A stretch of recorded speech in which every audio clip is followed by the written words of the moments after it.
Okay. Good afternoon, everyone. Our last, I believe, broadcast before the new year. Oh, the last one of the year. The last one of the year. 2018 is around the corner.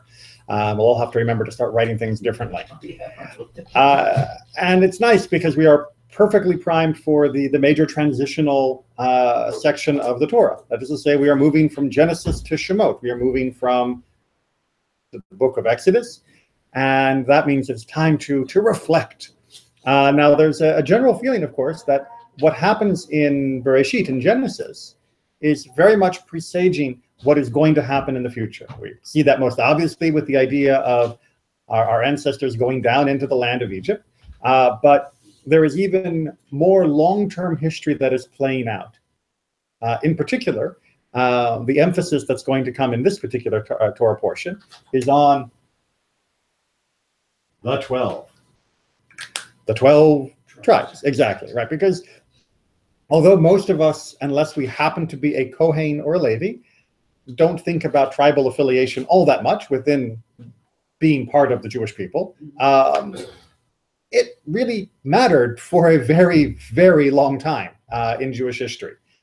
And these 12 tribes and the structure, the combination of them, their position, their status, their ranking, this was a big deal. And you can't really understand the rest of Tanakh without this, and you can't really understand the rest of this without the rest of Tanakh. The timeline moves in both directions, if you will. So if I were to ask you, who is the most important tribe? Oh. Who's the most important tribe? Judah. All right, so Judah comes up first. Now, why would Judah be the most important? Because it has the most people? No, has the biggest territory? David. What? Its descendant is David. The monarchy. Leadership. The kingship, right? Under David. But wasn't Saul also king for a while, Benjamin? Yeah, he was from Benjamin. Yeah, but I mean, at one point, I mean, that was the future, right? At least that's what Saul thought. No, Saul said you don't want him because he just looks like a king. But that means that we only know that Judah is the most important tribe because of the eventual future activity. But how would we know Judah was the most important tribe here? Well, because he is the one who speaks with Joseph and, first of all, to let Benjamin come, and then pleads Right. with Joseph on Benjamin's behalf and really asserts leadership at that point. So he has acted like a leader in a way that the other brothers have failed to do. Shimon and Levi had a little leadership moment with the massacre of Shechem, which didn't seem to go 100% well. Reuben has had a couple opportunities to try to be a leader, but has failed at each opportunity. Judah's the only one who has had successful leadership. One, let's sell our brother, resume leadership, but it was successful. And then, of course, leadership with Tamar, leadership with the situation with his father and convincing them to let Benjamin go down, and then leadership, most notably in Vayechi, where he goes up and argues with Joseph to not take Benjamin. So Judah does get a bit of a standout here, and he gets a big standout in the future. So all the other tribes, therefore, are completely unimportant. Judah also, I think one of the interesting things for me in the story with Tamar is that when he comes face to face, he has to admit that he was wrong. Mm-hmm. So he is a person of conscience in that sense. And willing to publicly admit mistakes. Yes. Yes. Which I was always very impressed with. Are meant to be very impressed with the fact that he did that. And that does sort of open the door for his continued rise towards being a good and effective leader. Well, and I think he emerges because of the vacuum that's left when Joseph isn't in the family anymore. And Joseph is a strong leader. He proves that in Egypt, but he's proving it to the wrong people. He's not proving it to the family. Right. Except when he tells them to all come down. Right. And except when the fact that when their father passes in this Torah portion, the brothers go to him again as submissive and saying, by the way, Dad told us to tell you to forgive us, because he's very worried that now that they're very worried that now that Dad is dead, that Joseph may finally take his revenge. Because having seen the history of our people, we tend to grind our axes for a long time before we finally give the chop. Um, becomes absent from the rest of Jewish history. I mean, his sons are there. Ephraim and Manasseh, Okay, wait, but who? Ephraim and Manasseh. Are those part of the 12 tribes? They are after this. Okay, right. So we find out about these guys, Ephraim and Manasseh. How do you spell Manasseh again in English? M-E-N. It's so much easier in Hebrew. M-E-N-A-S-H-E. M-E-N-A-S-H-E. Isn't there a double N in there? Yeah, it's double. That's Manasseh transliterated. Right. But fancy English spelling. Oh, Here we are. It's M-A-N-E-S-S. No, A-S. A-S-S-E-H. That is the appropriate English spelling. Thank you. Exactly. Thank you, King James. Right. That's Manasseh. But Manasseh is, I'm going to be saying Manasseh because it's just easier. Manasseh and Ephraim, they're from Joseph. Right? But yet they get tribal status. They're Jacob's grandchildren. right. But- But that's his way of giving double No, to. but so I understand what you said, which is the other tribes didn't matter at all. They don't matter. Everybody's pointing out how Right. important this one tribe is. So the other tribes, what's the point? Right. So Judah seems to be, eventually he's going to be in charge of everyone, except then it splits and then you have north and south. But Ephraim and Manasseh, they weren't even part of the original kids that were born. Anybody here remember Zebulun? Nah, who? Zebu who? Right? Isn't a zebu a type of like a zebra horse crossbreed? I mean, we forget the other tribes, but the Tanakh does not.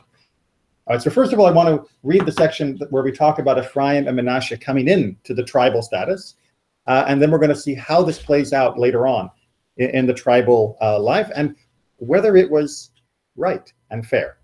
Page 294. Jacob's not known for being fair. Jacob's not known for doing things that everybody agrees is fair, right? But as we're going to see, fairness is going to be very much the eye of the beholder. So page 294, this is chapter 48, and we're going to pick up from verse 1, which is always a nice place to start. Sometime afterward, Joseph was told, "Your father is ill." So he took with him his two sons, Manasseh and Ephraim. When Jacob was told, "Your son Joseph has come to see you," Israel summoned his strength and sat up in bed. All right, so we are essentially at a hospice stage here. All right, Jacob is dying, and he gets up and sits on the edge of the bed. And anyone who's ever visited somebody who has been at a late stage in their life, they can recognize this. If I'm not going to see my grandchildren for the last time in bed, right? They're not going to remember me like this. I'm going to be able to see them, right? This is what many people will try to do if they're able to do. Onward. And Jacob said to Joseph, "El Shaddai appeared to me at Luz in the land of Canaan, and he blessed me and said to me, 'I will make you fertile and numerous, making of you a community of people. And I will assign this land to your offspring to come for an everlasting possession. 2 sons who were born to you in the land of Egypt before I came to you in Egypt shall be mine. Ephraim and Manasseh shall be mine, no less than Reuben and Simeon. But progeny born to you after them shall be yours. They shall be recorded instead of their brothers in their inheritance.'" All right, so what's happening here? This is complicated ancient Near Eastern inheritance law. He's changing his will so that the sons of Joseph don't inherit through Joseph. They will inherit directly from Jacob. Exactly. So he is elevating Joseph's 2 sons, Ephraim and Manasseh, to be equal in standing to Reuben and Shimon and the other sons of Jacob. At the same moment, he is also demoting Joseph's 2 sons, Ephraim and Manasseh, out of Joseph's inheritance line. Right? That's what that last passage means. It means that if Joseph has 5 sons, the first 2 being Ephraim and Manasseh, and then 3 other kids, those 3 other kids will inherit as though Ephraim and Manasseh didn't exist. They will inherit from Joseph. There's also Right. superseding Joseph's. And Joseph himself will no longer inherit from his father. Joseph comes out of the inheritance Mhm. as a separate It's entity, and then his two sons stand in his place. Exactly right. on So, the one hand, I could see the brothers saying, "You're still favoring Joseph because his kids are getting more than mine." But well, only because his kids are getting, right? So, here's the case, It's not fair. So you can imagine, the inheritance situation, and we're going to make it simple. We're just going to have 3 brothers. Excuse me, if I can draw it in the right spot. Yeah. All right, we got 3 brothers. He has arms. And then this guy has 2 kids. This guy has 2 kids. This guy has 2 kids. Right? So what just happened here was he has been wiped out from the inheritance. And instead, the inheritance is going to be 1, 4. There will be 4 portions that'll be divided. And these 2 are each going to get 1. He's going to get 1, and he's going to get 1. But notice the generational overlap. Right? So he's now gotten 0, and they get 0 directly. They only get what they can inherit from their parents. Well, So they're not getting, okay, so it goes Jacob to Joseph, that's a portion. They split that portion, or are you No. telling me they're No, getting? no, they're not. No, they are being They're elevated up to getting- that same level. Right? and These, Ah, and the They're other moving up. 2 that are now 3 and 4 are going to have a diminished amount. Because instead of dividing by Yes, 3, we're that's dividing right. by 4. well, Well, no, they're everyone not brothers. everyone except for one of the sons will be getting the same amount that they normally would have gotten. Right? So this is where the math gets really complicated, right? There are 12 sons, right? That's what our basic number is. We have 12 sons, all the way from Reuben to Benjamin. Those 12 sons are going to inherit of their father's inheritance. And one of them gets 2 lots, and the others get 1 lot. One gets a double portion. normally that would be the oldest. Normally that would be the oldest, right? So the 13 would be divided with 2, and then 1 for everyone else. And that would add up to be 13 allotments, right? Because all 12 get 1, and then number 1 gets 1 more. Everyone following that math? What just happened here was the 12 went down to 11 because Joseph gets wiped out, and then it goes back up to 13 because Ephraim and Manasseh are added into it, but we don't add any portions, so it's 1 for all, 1 portion for all of them. so Reuben is the only one who has just been cheated, if you will, out of his inheritance. He was supposed to get 1 extra piece. He is not, but all the other sons, are getting the same. right, from Shimon, Levi, but everyone else is theoretically getting the same. Now, actually, some of them, Levi in particular, is going to also lose his inheritance when it comes to the land. But that's a whole nother story that we'll get to eventually. But it gets complicated. But I want to make sure, at least at this point, what Jacob is proposing that we understand, which is that the 12 sons become 11 sons, with Joseph dropping out. And then the 13, then the 2 add to get in, with 13. And then instead of firstborn getting double, they all just get 1. So isn't that more fair? Well, unless you're Reuben. Ask Reuben if that's more fair, right? Reuben's probably not going to be too happy. Nor, well, at least the other sons might also have a reason to gripe as well, which is, but wait, if we're going to be doing it by grandchildren, then how come 2 of Joseph's grandkids each get their own portion, or my kids have to split my portion, right? So Joseph's family is still being given preferential treatment. Right. Because all of Judah's kids are going to have to divide Judah's share, whereas Joseph's kids are getting an equal share right off the top. No division necessary, only their children, so be Jacob's great-great-grandchildren, will then have to start dividing those shares. And that, hey, if you're going to give out inheritance to the grandkids, you have to give out inheritance to all the grandkids, or only give it to the adults. And I have seen many families, by the way, who have had this problem. The grandchildren will be treated as though they were children, and other grandchildren not. And then it's like, well, do you give the same proportion to Like if you have, let's say, the 3 kids, let's imagine that one of them has 10 kids, right? One of them has 5 kids, and one of them only has 1 kid. Granddad give a portion to each of the grandchildren?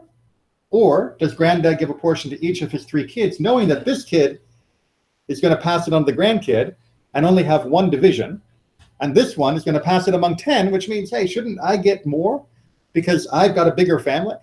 These arguments all the time. Well, in modern parlance, if you are a parent and you have 3 children, and your children have children, but one of your children dies before you, Right. So then you can set it up so that that child's portion would, instead of just dividing by 2 because one is absent, Right. you still divide by 3, and then that one goes to the children Of the deceased. Of the deceased. Yes. So it doesn't give them equal status. It just gives them what they would have gotten had their parent survived. Absolutely. But the question is what I'm trying to tease out here, is what if the size of the grandchildren is vastly different, right? What if the child A has only 1 kid, and child B has 10 kids, and child C has 5 kids? Does that mean that when granddad is passing away, he should give child number 2 more? So that way it can be divided among the larger 10 kids of this guy? Or should I only give each of my kids equal, regardless of what their children are going to need? Really? So if that's the case, because I see you nodding that we should just be equal, Well, why do we do a census in the middle of Numbers before the allocation of the land in the land of Israel? Why do we care how many people there are in each of the tribes before they move into Israel? If it's not because some allocation is going to be dependent on the size of the tribes, which is basically the size of the grandchildren or great-great-great-grandchildren in this case. If we don't care, if it should just be everyone gets the same, then we shouldn't need a census, right? It's fine. One of you tribes, you got 60,000, and one of you got 15,000. You get the same block of land. Divided among. Okay, so then that's one answer, is that you're dividing it among the 65,000 versus 15,000, but the 65,000 don't get more, right? They still have to divide it just among more. So therefore, we should all have smaller families. Jewish lesson. Something's bothering me Yes. with all this.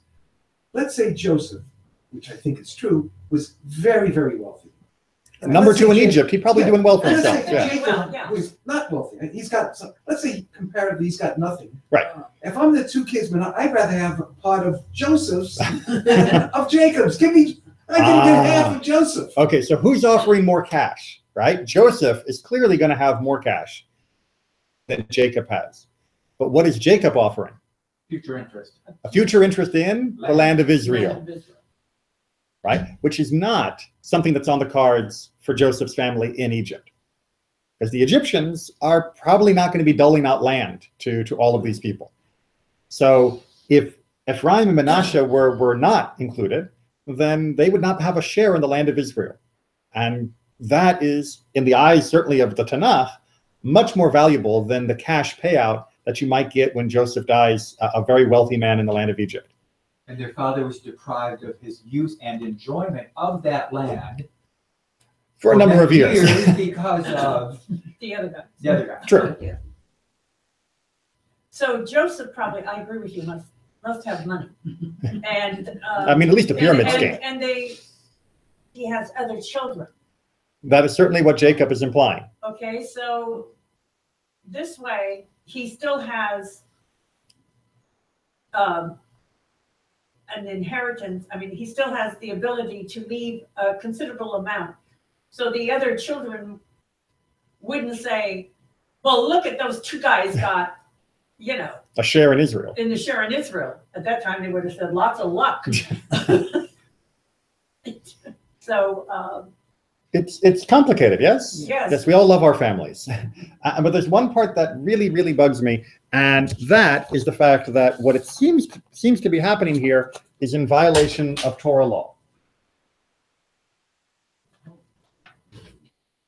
So we're going to take a little look at Deuteronomy 21 here. So you don't have to flip through. It's in the handout. I try to make life easy. Yeah, but this comes after we know. Ah, okay, all right. So Deuteronomy 21 deals with family inheritance law when you have more than one wife. Sound familiar? Okay, so would you mind? If a man has two wives, the one loved and the other unloved, Gee, who could that be? I don't know. Right? Rachel and Leah sound familiar? Okay. and both the loved and the unloved wives have borne him children, and if the firstborn son is the child of the unloved wife, Guess who that was? Reuben. Reuben. when it comes time for him to pass his inheritance on to his sons, the inheritance due the firstborn to the son of the loved wife in place of the son of the unloved one, who is in fact the firstborn. Everyone follow that? Yeah. Right? You're not allowed to swap out Reuben. Now, you'll notice that one of the loopholes that Jacob is sort of using here is he's not giving a double portion. Right. He is adopting two other sons. Now, that effectively is giving Joseph a double portion because the amount that Joseph's progeny will inherit is double what the amount of the progeny in the individual progeny would be of the other sons. But it isn't technically Joseph who's doing it, and these aren't technically his grandchildren. These are extra kids to Jacob. They were adopted formally as equals to the other brothers.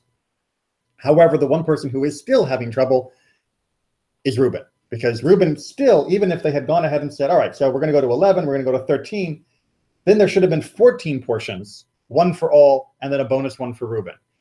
He would have still been getting less because there is one additional brother in the mix, but he at least would have still been getting double of anyone else as a firstborn deserves. And as the Torah says, they're not allowed to change. But it was changed in the case of Jacob. Onward. Now he must acknowledge as firstborn the son of the unloved wife by giving him a double portion of everything he owns.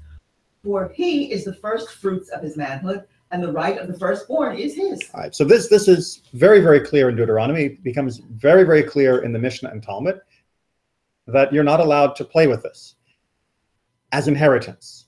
In your lifetime, you are. That is to say, in your lifetime, you can make gifts to your children that are disproportionate to each other. So you can give away your property before you die, and then when you die, whatever's left can be inherited according to these laws.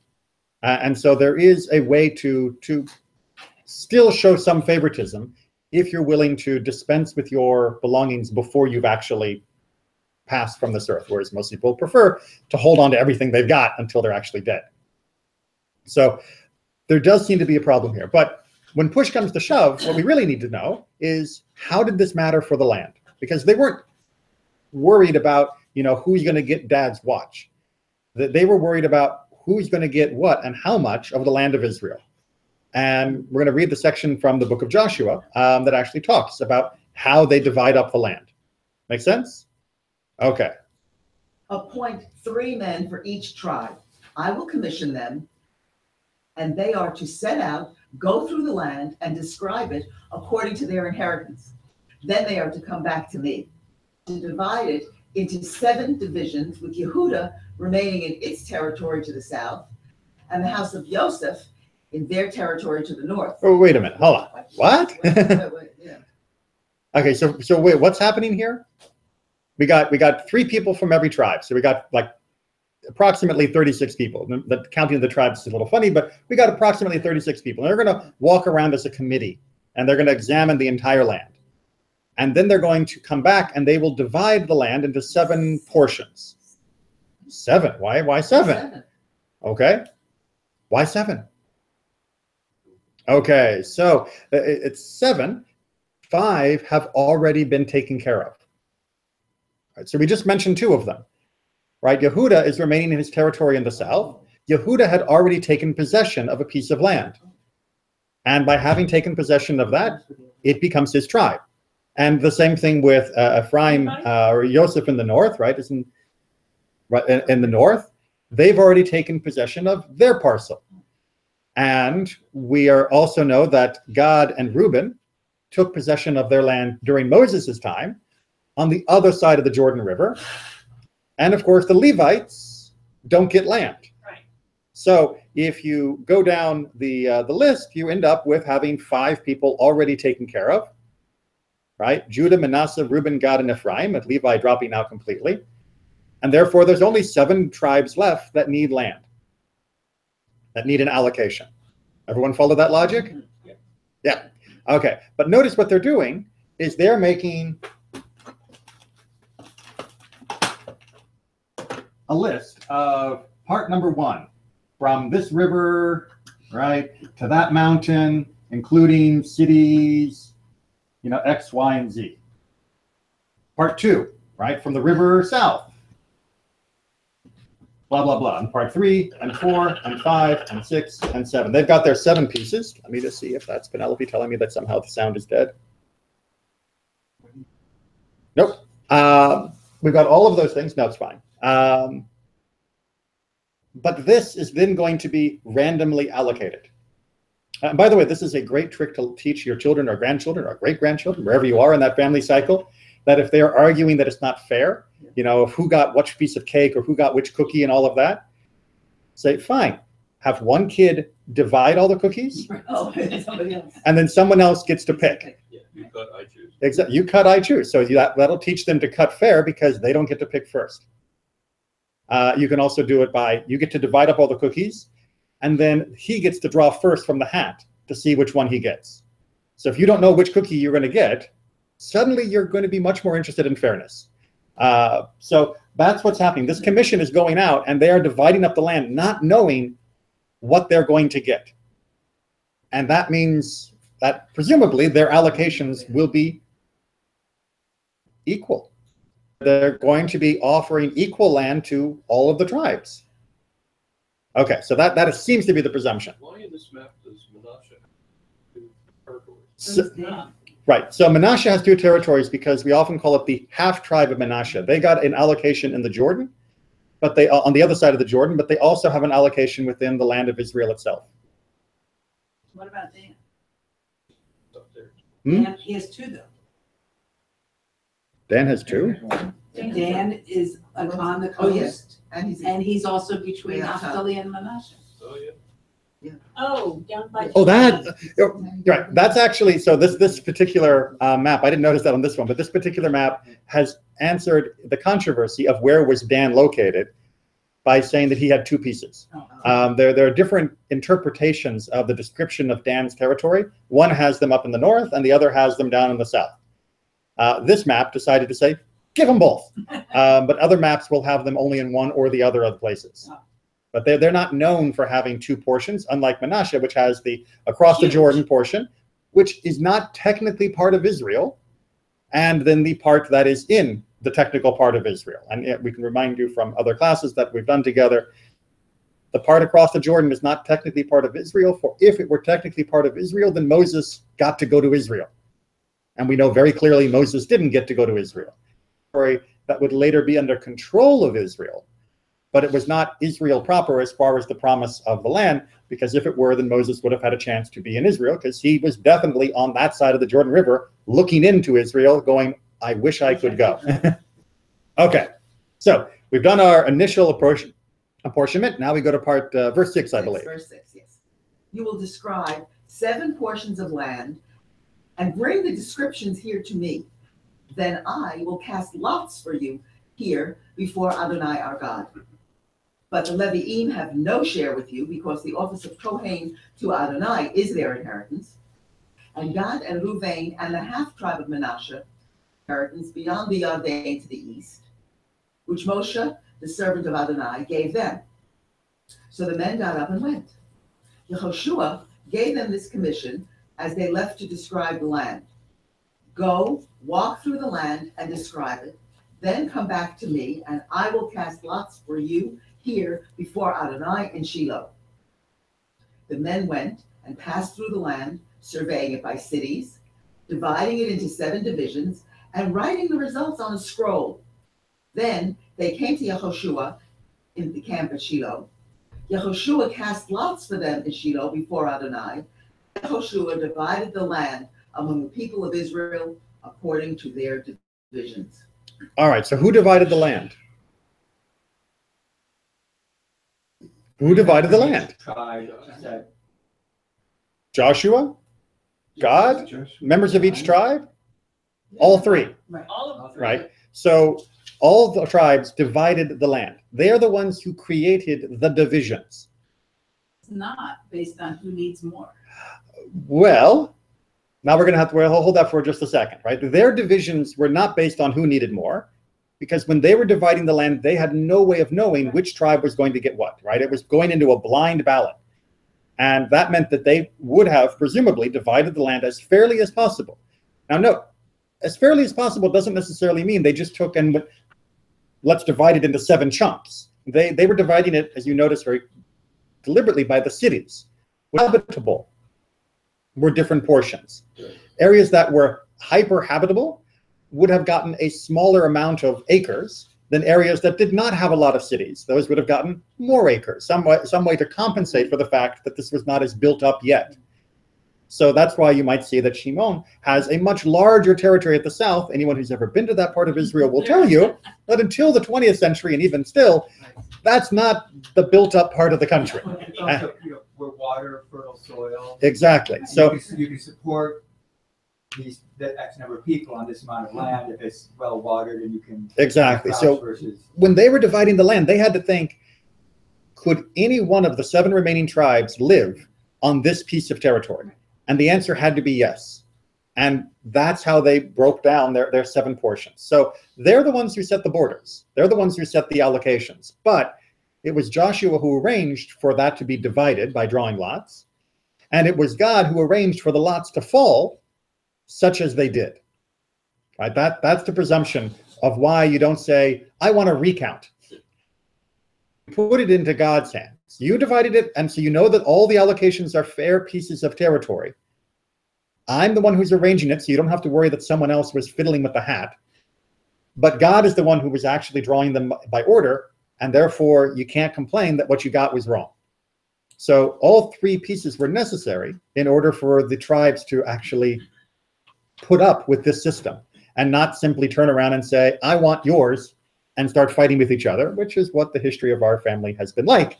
But they don't, because it's been structured in such a way. Now, they still don't always behave like brothers, but that's part of other stories. Okay, so if you look on the census, we can get a feel for the population size, and we can also get a feel for whether or not this was fair. You can see that it ranges all the way from 76,000 people in Judah down to 22,000 in Simeon.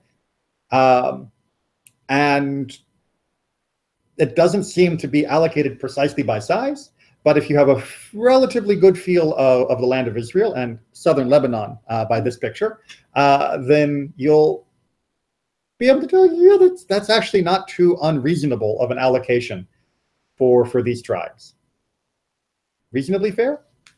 Not too unhappy? Leah is listed twice. Reuben gets twice because she had 2 different periods of having children. So she had first her 4 children, and then the 2 maidservants had children, and then she started having children again. Right? So that in terms of birth order, that left-hand column is the order of birth. The right-hand column is the order of size of the tribes. So they've been sorted in different methods. So you would assume that Reuben would get double portion. Reuben doesn't even get land in the land of Israel. That was by Reuben's own choice, by the way. Yeah, that's like he somewhat forfeited this. He was impatient. Or he saw what was good, and by choosing to do so, he opened up more land available for his brothers. Or Right? he's just impulsive. Oh, if you'd like, right? So, but by Reuben abdicating, or what's the right term for it? Relinquishing his claim on land within the land of Israel, the available territory now is divided by 1 fewer people. Right? Make sense? Everyone? Oh, good. Okay. So, what do the commentators have to say about all of this? All right. So we're going to start with Rashi because he's often a good place to start. Okay. God informed me that there are still destined to come forth from me a congregation who are peoples. Although he said to me, a nation and a congregation of nations, a nation, he said to me, regarding Binyamin, a congregation of nations, behold, this is 2 besides Binyamin, and no other sons were born to me afterwards. This taught me that one of my tribes is destined to split. And now that gift I give to you. All right, so when God is telling Jacob, don't worry, it's going to be fine because there's a congregation of nations, right? There's this plural in that second phrase. And Rashi, based on the Midrash, is reading that plural literally, which is this is not just, the best of the best of the bestest. It's not just an increasing superlative. This meant that another nation would come from you, and boom, Benjamin gets born. And other nations would come from you. And since looking around, says Jacob, I don't see any other nations from me, I guess that means the plural is going to have to come from one of my other kids. And he chooses that be Joseph. Right? He could have technically chosen to have split Judah. He could have technically chosen to have split Reuben. But instead he chooses, says Rashi, right, based on the Midrash, Joseph. Is that good? Bad? Indifferent? 6 of one, half dozen of the other? That's the way it was choosed. Well, you're assuming then that it's preferential treatment. Right, yeah, right. It's Joseph. But is it preferential? Because it's making up for the loss of use and everything else. Because Joseph deserves it, or Ephraim and Manasseh deserve it. I'm standing in the position of my own children. Mm-hmm. I have 2 daughters, and how they would think if I made these kinds of decisions. And they would not think this was just at all.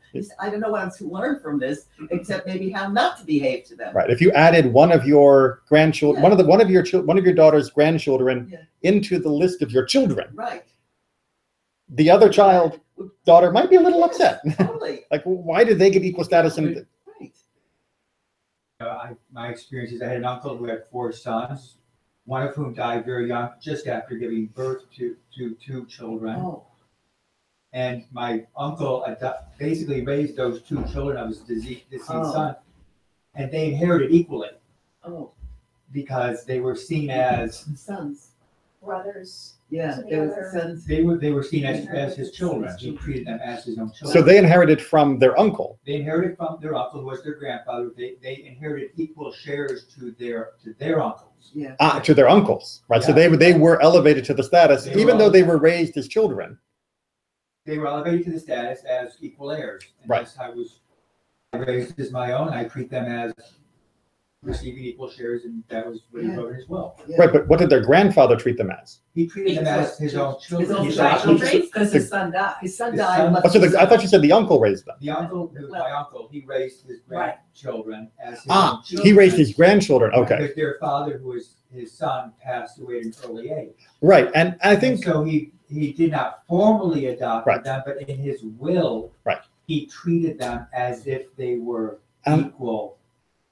I think in many family dynamics, who raises his grandchildren as his own, those children would probably be seen as being like brothers to the other biological children of that grandfather. Jacob is doing this when he's dying. Like he's barely known Ephraim and Manasseh. No, he lived there 17 years. Yes, so after they were already well on their way to adulthood, right? This is not as though he was taking care of them. Joseph has been taking care of them. Joseph even named them things that were, I forget about home. It's not as though these were named as honors to Jacob. It still is a little uncomfortable. Mm-hmm. All right, maybe he felt something when he did the cross. It's a whole mystical. Yeah. Well, we've done a whole class on that before. Check the archives, and we can see what our discussion on that. All right, carry on to the next Rashbam. So this is the second paragraph. Yes, where it says 48:5. Seeing that God has given me the land of Canaan as a possession, I can make you the firstborn with the right to receive 2 portions of that land. There it is, blatant, right? Right. I'm treating you like a firstborn by giving you 2 pieces. And in effect, you will receive the share of 2 tribes. Your son will receive an allocation equal to the combined allocation of Reuben and Shimon. All right. Now, that is an explanation for why are Reuben and Shimon mentioned when the verse is saying they'll be treated like my sons. Why not Gad and Zebulun? But there is also a smack to Reuben in that same process. Because if they are going to receive, the two of them are going to receive equal to what Reuben and Shimon receive, how much should Reuben and Shimon receive together? They should be getting 3, because Reuben should be getting 2 and Shimon should be getting 1. So for Manasseh and Ephraim to get the same means that Reuben is also being downgraded. So Rashbam is very clear that this is a process of upgrading Joseph to being the firstborn as far as inheritance goes, and of simultaneously downgrading Reuben from that status. So it's not just adding them to the mix, it is also downgrading Reuben. Now, we've talked before about Reuben's problems of why he might have been downgraded, not just because of his failure to save Joseph, not just because of his failure to convince Jacob to send him down when he was willing to offer up his own children as collateral, but also the issue with the couch, that is to say, the treatment of his father's other wife, which is a whole other conversation. So, and the blessings of Vayechi, the blessing, is really very heavily condemned by Jacob.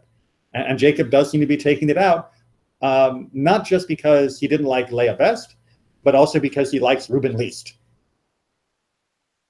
Although, if things had gone in the beginning the way they should have been with Rachel, married Rachel, if it hadn't been for the trick and all that, Joseph would have been the firstborn.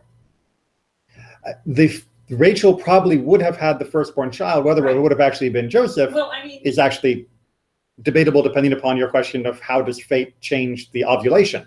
Well, because his egg wasn't in the chamber at the time.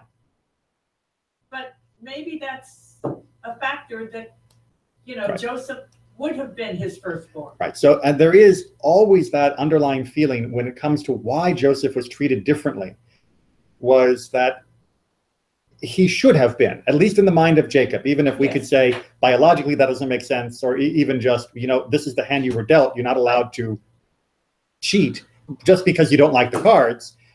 Still, in Jacob's mind, yes, if his plan had worked the way he had wanted it, the firstborn of Rachel would have been his true firstborn, and there wouldn't have been any of this mishugas. Right. But we don't get to upend what is for what we wish it were. That's just the violation of law. But Reuben has obviously acted in such a way that it's clear he's not a good leader, and Joseph obviously is a good leader because he's risen to be second in command in the biggest nation in the world at that time. So therefore, he deserves more. Because inheritance is about how good the children are. Sometimes it is. Yeah, sometimes it is. You're right. Sometimes it is. But I think most of us are a little hesitant that, barring gratuitous errors in some direction, my son, the neo-Nazi, I'm going to treat my children equally. And even there's, some difficulties when parents will often give allocations based on the needs of their descendants. Sometimes that will also smack of favoritism. So, he is a multimillionaire, she is flipping burgers at McDonald's, and dad dies and gives equal portions to both of them. The McDonald's flipper may feel a bit offended of, after all, the multimillionaire doesn't need what dad is giving you. But inheritance law isn't about what is needed. It is about transmitting from one generation of the family to the next.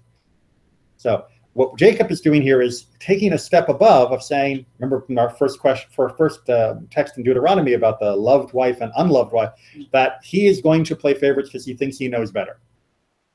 The Torah is going to later come along and say, let's set aside Jacob for a moment because he's a prophet and he knows things the rest of us don't. But in general, this is a bad way to do things, right? In general, reliable, dependable, divisible, this is the way we are supposed to handle inheritances, unless there are really egregious other reasons. Justin kind of struck at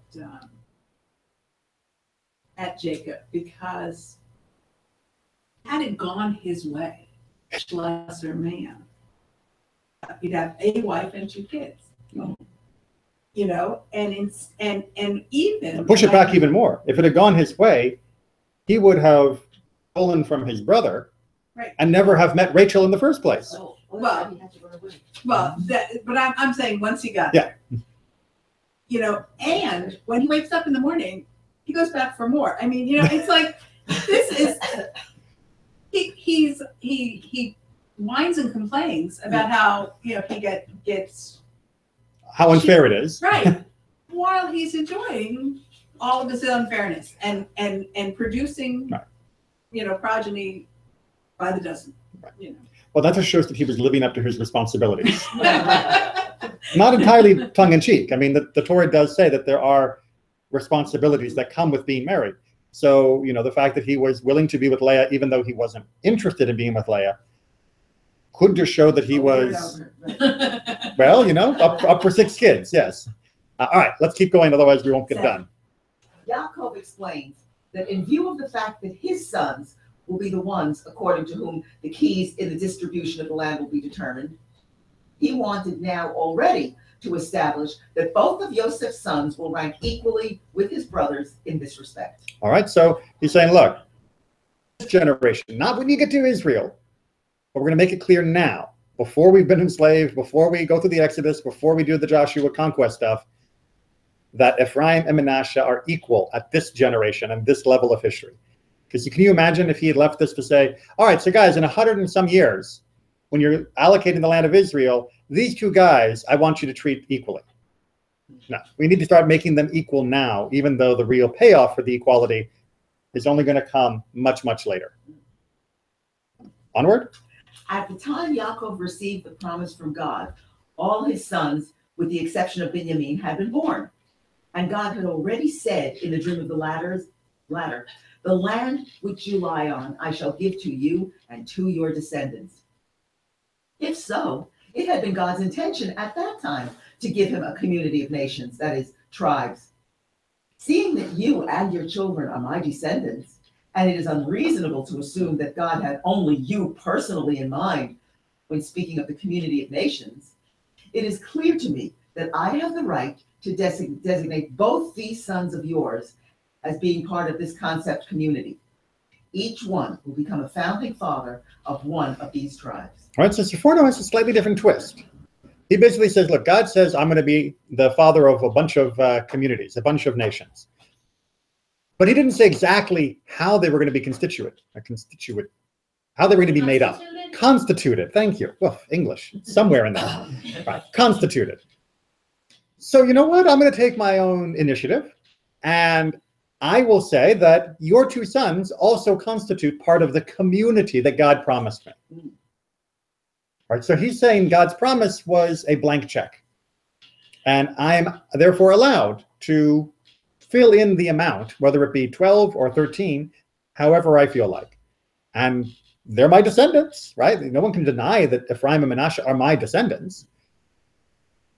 To move their status up in order that they constitute this nation. Now, when he says that they're going to be the father of a nation, turn back to the other page and look at the census. Right? Who's the largest tribe? Judah. No. No, Reuben. No. Oh, Judah. Oh, we gotta add. Manasseh and Ephraim together Oh, yeah. is the largest tribe. And Ephraim is going to be father of a multitude of nations. Right. So Ephraim and Manasseh, as the sons of Joseph, they truly are the largest tribe. Now, they get divided as 2, and because they get that double portion, but we can begin to see why. If Joseph had remained one tribe, he would have been number 1 on this list. He would have been the largest tribe by a large margin. You know, not by any significant. He would have easily been the size of 2 lesser tribes had Joseph remained as a single tribe. So dividing him may be fair. If Jacob the prophet foresaw that, he would have known to have one tribe that's that much bigger than all the others could create a future imbalance. Right? Because therefore there's a need to deal with that now rather than. Well, as we saw from last week's Torah portion, who become the de facto tribes that are used as the synecdoche, the piece that represents the whole, the southern kingdoms. Judah and Joseph, right? Joseph because of Ephraim and Manasseh in the north, and Judah because of the south. So they are the communities. Joseph and Judah really do become the entire, and they do monopolize the narrative, if you will. After the book of Judges, and then very quickly in the book of Samuel, the other tribes are no longer relevant for almost any reason. They get mentioned here and there, but their center stagedness just completely gone. And Judah becomes so dominant as the largest surviving tribe after the Assyrian destruction of the north that we're now called Jews because of him. Right? So yes, there might have been a problem. Had you allowed Joseph to remain one giant cohesive tribe, it could have been even more. We could have now been called the Josephites. Yeah, so we could be studying Josephism. We might not be called Judah. We might not be called Jews, and with Judaism, Josephism. So yeah, I know it sounds weird, but think about the fact that we're practicing Judaism. And since they were half Egyptian, because That would have been, they had Egyptian. Even more Right, they had Egyptian heritage, but they weren't necessarily half Egyptian in any ethnic sense, because Egyptians would probably not have viewed them that way, and certainly the Israelites did view them as being their equal brothers, which is also a very important political point to have made. Foreign influence becomes a theme that. Foreign influence all over, yes. But remember, Solomon was the worst, with his wonderful dalliance with all the different wives. All right, onward. Our rabbis have mentioned in many places that Joseph was the firstborn as far as inheritance was concerned, and he received a double share in the land, as is the rule of every firstborn. But not that his being firstborn really of his sons being called tribes. From this, we further learn that the land was not divided among all the tribes of Israel according to their populations. For if so, what was the significance of this primogeniture with respect to the inheritance? All right, so think for a moment there. Yeah. Rewind the tape. Imagine Joseph doesn't split. Imagine Reuben doesn't ask for land across the Jordan. But imagine we have, instead of 7 allocations, a blank slate by the time Joshua is able to get the tribes together to settle the rest of the land. And we have 12 slots. What's the point of being firstborn? Oh, right. Right? If it's going to be allocated by luck, equal, then how is Reuben being firstborn going to get him anything special? How is being firstborn as far as Joseph coming going to get him anything special? Yes, it means that Ephraim gets a piece of land, and it means Manasseh gets a piece of land, but the pieces of land that those 2 tribes get are equal to the pieces of land that all the others are getting. Right? They're not getting special treatment, except by the fact that they're 2 tribes rather than 1. But as we saw from their population, they weren't really getting extra than they should have. They population-wise, they deserve to be counted as 2 tribes. So really, this whole firstborn thing that we've been fighting about wasn't really the reward that was happening. In the end analysis, being firstborn didn't get anybody anything special. When it comes to the average Jew, the land was given an equal portion to every average Jew. Yes, at the meta level, we can argue about firstborn this and Reuben that and Ephraim and Manasseh, and this is fair. But really, on the day-to-day life for each Jew got an equal inheritance. And that was what the point was that the land was supposed to be given equally to all of us. Not that Reuben was supposed to have twice as much land as the rest of us, but that every Jew was supposed to have an equal share of the land of Israel. And this system actually worked to make that happen. And in some ways, if Ephraim and Manasseh had not been split into 2 tribes, if Joseph had been left as one lump, the children of Joseph would have, in some ways, been shortchanged, because they would have been crammed into an equal territory that wouldn't have been equal to anyone else. So this is kind of much more fair, thanks to Joseph adding Ephraim and Manasseh as separate entities, rather than letting them just be Joseph when it came time for inheritance. I'll make one more point here. Instead, the land was divided according to the tribes. They made 12 equal parts of it, with Shimon, the least populous, taking a share equal to that of Judah. And thus, Ephraim and Manasseh took exactly the same amount of land as Reuben and Shimon. As Ezekiel says, you shall divide the land for inheritance according to the 12 tribes of Israel, Yosef receiving 2 portions. Right? So it did work out. Everyone got equal. So what are we all fighting about?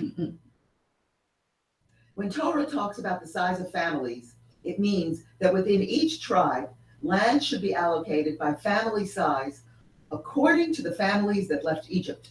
And that's where the census matters, which I believe, David, you had said very early on, was that the census mattered not because of how much land you were going to get, but how much land each family inside that parcel was going to receive.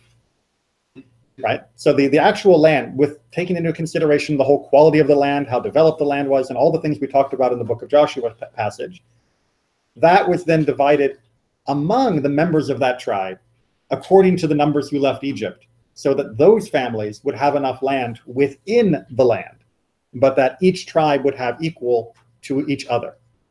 So yes, if you were a big family in the middle of Judah, a different size holding than a small family in Dan. But that doesn't mean that the quality of your inheritance is somehow, had it been the same, had every family from every tribe received exactly the same 5 acres, that would have been unfair, because that would have created an imbalance where some families would have been unable to live on the land that they had been given, and others would have had land in excess. So it's not easy to make things fair, right? It's not as simple as kids think about sharing cookies. It's very complicated calculations involved. And in this particular case, in the ultimate point, we did our best, and then we let God figure it out for the next stage, and just it. We still said we all have an equal share in Israel. Make sense? Okay. Inheritance is so much fun, isn't it? Well, it's the issue of